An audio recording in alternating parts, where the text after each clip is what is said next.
মানবিক দৃষ্টিতে আমরা তাদেরকে সম্মানিত মনে করি না। কিন্তু আল্লাহ রাসূল যে কথাটা বলে গেছেন, সকল বিবেচনায় আপনি নেন, তারাই সম্মানিত। আজকে আমাদের এই দেশ যারা পরিচালনা করেন তাদের বিরুদ্ধে আমাদের কি অভিযোগ? যে ওনারা দুর্নীতি করেন। অভিযোগ আছে না? এটা অভিযোগ আছে না? যারা সর্বোচ্চ শিক্ষিত মানুষ, যারা সচিবালয় পরিচালনা করেন, দেশ পরিচালনা করেন, রাষ্ট্র পরিচালনা করেন, দেশের অর্থনৈতিক পরিচালনা করেন, নেতৃত্ব দেন, তাদের বিরুদ্ধে আমাদের অভিযোগ কি? যে ওনারা দুর্নীতি করেন। অথচ ওনারা সর্বোচ্চ শিক্ষিত লোক, জাগতিক জ্ঞানে সর্বোচ্চ জ্ঞানের অধিকারী, কিন্তু ওনাদের বিরুদ্ধে এই অভিযোগ। কিন্তু মসজিদের যারা ইমাম, আলেম উলামা, মুফাসসিরিনে কুরআন, তাদের বিরুদ্ধে এই অভিযোগ নাই। আছে? নাই। কেন?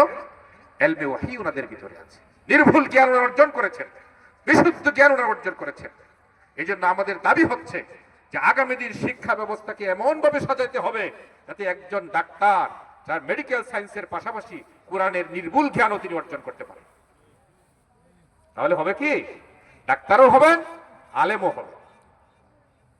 আমরা তো ডাক্তার সাহেবের বিরুদ্ধে, অনেক ডাক্তার সাহেবের বিরুদ্ধে অভিযোগ যে ওনারা এখন কসাই।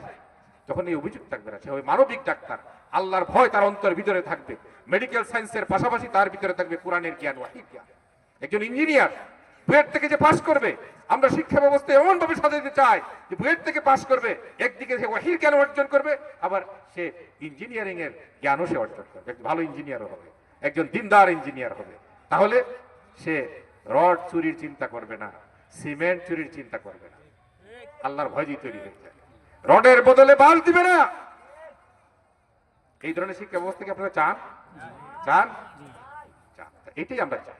আগামী দিন আল্লাহ রাব্বুল আলামিন এদেশের আলেম উলামা, পীর মাশায়েখ সবাই ঐক্যবদ্ধ হয়েছেন এই ধরনের একটি সরকার তৈরি করার জন্য। যদি এই ধরনের একটি সরকার তৈরি করা যায়, শিক্ষা ব্যবস্থাকে এইভাবে সাজানো হয়।